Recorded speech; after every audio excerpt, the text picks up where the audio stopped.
Vamos falar agora, pessoal, sobre a história, uma das minhas preferidas da Bíblia, que é sobre o José, do livro do Gênesis. Para o judaísmo, ele é conhecido como José o Justo. Né? Para os cristãos, é muito conhecido como o José do Egito. Então, o José, ele começa a história dele sendo filho de vários irmãos. Ele tem vários irmãos, e o pai dele, que é o Isaac, ele tem ele como preferido.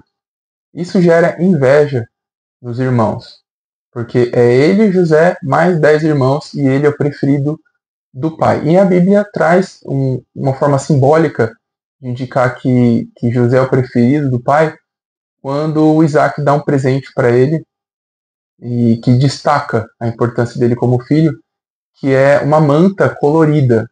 Então, uma manta colorida na época do Velho Testamento era muito difícil, porque envolve tecidos diferentes que foram tingidos com cores diferentes de vários animais que foram mortos para conseguir uma manta colorida. É como se fosse hoje em dia uma Ferrari, como se você esbanjasse andar com um carro muito caro. Então, naquela época, ter uma manta colorida era esbanjar status e riqueza. E isso gerou, inicialmente, nos irmãos de José, muita inveja, muitos ciúmes. Mas não foi esse o auge da inveja dos irmãos de José. O auge foi quando José teve sonhos. E entre nós, quantos de nós não temos vários sonhos que geram inveja em outras pessoas e que gera algum grau de sofrimento de ver que alguns sonham e outros não.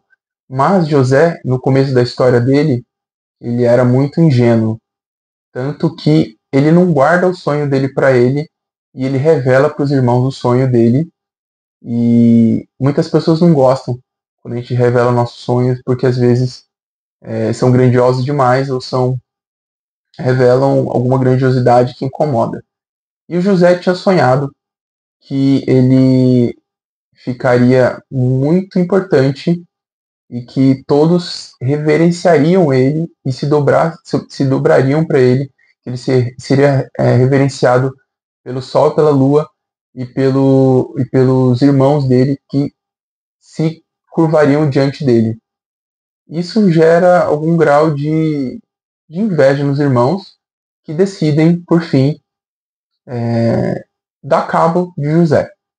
E a forma que eles encontraram para isso foi jogando José dentro de uma cisterna. Cisterna era como se fosse um poço, né? Um poço, e já vi muitos líderes religiosos fazerem uma meditação interessante de forma alegórica nisso, como se José fosse uma semente que estava sendo plantada pelos irmãos, como se todos nós, seres humanos, fôssemos sementes a serem plantadas. É como se José estivesse sendo plantado na terra que ele frutificaria. Então, José ele é lançado pelos irmãos no meio de um deserto, ali numa cisterna, e ele é abandonado pelos irmãos dentro de um poço, e os irmãos roubam a manta dele colorida, e para fingir que ele foi morto, eles sacrificam o animal, pegam o sangue do animal, passam na roupa colorida e vão dizer para Isaac que que o José, foi morto por animais selvagens no campo e que ele tinha falecido. E era uma mentira, na verdade José estava dentro de uma cisterna abandonado pelos irmãos à própria sorte. E o bacana é que Deus, além do pai que prefere ele, ele tem muito favorecimento de Deus. Ele tem dois pais que amam muito José, o pai terrestre Isaac e o nosso pai celestial, o nosso Deus. Tanto que Deus livra José da morte naquela cisterna porque passam um grupo de comerciantes do deserto e pegam ali o José, resgatam o José para servir de escravo no Egito. Então eles pegam José, escravizam o José e levam José para o Egito para ser vendido como escravo. E no Egito, José é vendido para Potifar. Potifar que era um líder militar lá no Egito. E tudo que o José trabalha, ele prospera. Então ele é um líder nato, né? Tudo que ele põe a mão multiplica e dá certo porque ele encontra graça aos olhos de Deus. E ele prospera muito a vida de Potifar. E o problema é que na casa de Potifar, ele era casado com uma mulher que tinha interesse sexual no José. Ela achava José muito bonito, muito atraente fisicamente, e a mulher de Potifar, ela tenta ter uma relação sexual com o José. E o José, ele se nega a essa traição do marido, da esposa pelo marido, e ele se nega a ter relação sexual com a mulher de Potifar, e ela injustamente finge uma agressão sexual. Ela rasga a própria roupa, ela grita pelos guardas, ela finge que foi atacada sexualmente pelo José. O problema é que isso é uma mentira, mas naquela época, uma mulher de um general egípcio ser atacado por um de seus servos, na época a penitência seria com a morte. Mas há algo na Bíblia que revela que Potifar sabia já a mulher que ele tinha, e ele reduz a pena do José à prisão. Na época o crime seria condenado com a morte de José, mas isso indica que o Potifar já conhecia que a mulher dele já não era uma pessoa de confiança, e ele diminui a pena do José não com a morte, mas com uma prisão. E lá na prisão, o José prospera. Então, isso é um ensinamento bíblico para a gente que quando nós estamos com Deus, tudo aquilo que a gente faz de forma correta, a gente prospera durante o caminho porque Deus é conosco. E na prisão, o José, ele cuida tão bem da prisão, tão bem dos prisioneiros, que ele recebe a chave da prisão. Ele não foge.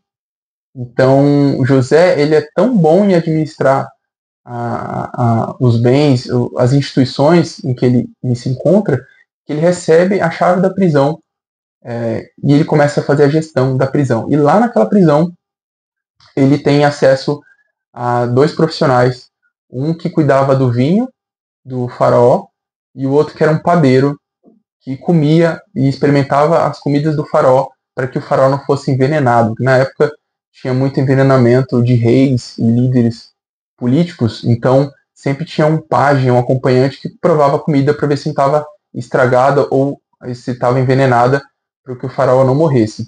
E o padeiro tinha sido acusado ele estava preso porque tinha sido acusado de traição do faraó, e o rapaz do vinho também estava preso por ter sido acusado de ter traído o faraó. E o fato é que os dois têm sonhos. Então é uma segunda fase em que o José não está interpretando os sonhos dele, mas os sonhos de outras pessoas. E ele interpreta o sonho do padeiro e do rapaz do vinho, e ele percebe que o padeiro seria morto. Pela interpretação do sonho dele, ele iria morrer há poucos dias, ele seria executado. E a interpretação do rapaz do vinho é que ele seria liberto e que ele viraria de novo um conselheiro do faraó do Egito. E tudo ocorre conforme a interpretação do José do sonho de ambos. O padeiro realmente veio a morrer e o rapaz do vinho foi liberto e voltou a trabalhar com o faraó. Mas antes de ir embora, o José pede para que o rapaz do vinho lembre de José e o ajude assim que ele tiver alguma condição para tal. E o fato é que teve um acontecimento que o faraó do Egito teve um sonho, né, e ele pergunta a todas as pessoas do palácio a interpretar esse sonho, e nenhum dos grandes sábios consegue interpretar o sonho do faraó. E ele pergunta se alguém tinha alguma indicação de algum intérprete de sonho. E logo o rapaz do vinho do faraó se lembra do José do Egito que estava na prisão. E logo ele indica o José do Egito a servir o faraó e interpretar o sonho dele. Então essa é uma terceira fase do sonho. Ele não só vai interpretar o sonho do faraó, como, além de interpretar, ele vai sugerir uma solução. Então essa é uma fase que José está mais maduro. Ele não fala mais sobre os próprios sonhos dele, e não só interpreta o sonho dos outros, como ele propõe uma solução para aqueles sonhos que estão sendo postos para ele. E o sonho do faraó do Egito é que ele tem 7 dias em que tem vacas magras, e as 7 vacas magras acabam morrendo, e 7 vacas gordas vêm e comem e devoram as vacas magras. E a interpretação do José em relação ao sonho do faraó é que passariam-se 7 anos de muita escassez de alimentos, de grãos no Egito, e depois teriam 7 anos de bonança para aqueles que se prepararam na escassez e se prepararam para momentos difíceis. Vai ter 7 anos de prosperidade e depois 7 anos de dificuldades. E essa é a interpretação de José do Egito, e a solução seria, durante os 7 anos de prosperidade, guardar grãos em armazéns, para que depois de 7 anos das vacas magras, eles tivessem reservas agrícolas, reservas de sementes, para alimentar a população nos 7 anos de dificuldade que viriam logo depois. E foi exatamente assim que aconteceu. 7 anos de vacas gordas, armazenando sementes, e depois dos 7 anos de dificuldade, de aridez, de dificuldade de recursos, o faraó era o único que detinha alimentos para vender para a população. E nesse contexto, o faraó elege José o seu braço direito. Depois do faraó do Egito, José ele é o homem mais poderoso do Egito depois depois do faraó. E o faraó ele dá um presente para José, que é uma manta colorida, assim como a manta que o pai dele tinha dado previamente para ele. E ele fecha o ciclo do José, tornando ele o braço direito do faraó. E no mundo hebraico, Yosef, que é José, significa círculo completo. E o círculo completo do José ele se completa quando ele recebe essa nova manta colorida agora do faraó. E ele recebe no palácio do faraó a família dele passando necessidade e fome. E é muito bacana a reação do José, porque ele não se vinga dos irmãos, ele não se vinga do pai dele, porque ele percebe que a traição dos irmãos foi, na verdade, necessária para que ele chegasse onde ele estava, na prosperidade que ele conseguiu alcançar.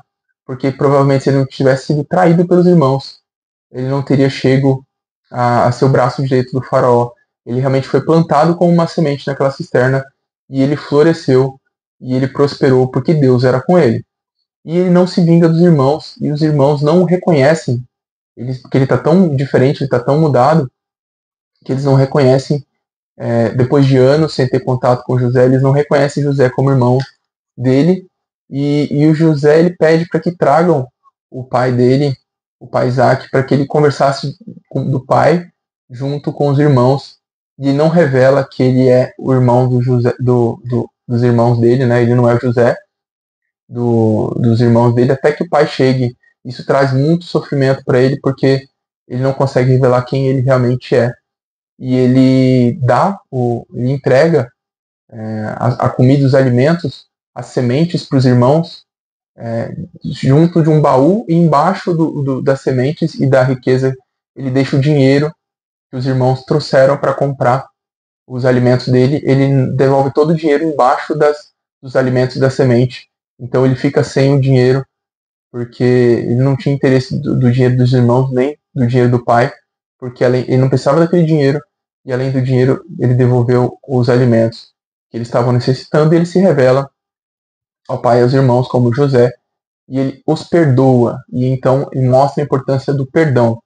Além de curar a si próprio, as próprias feridas de José, ele cura as feridas dos irmãos, e ele perdoa a traição, porque ele percebe que aquilo foi, na verdade, uma bênção disfarçada, que ele estava sendo plantado, e não, apesar da traição às vezes parecer uma coisa ruim, foi necessário para que ele conseguisse chegar ao posto que ele chegou.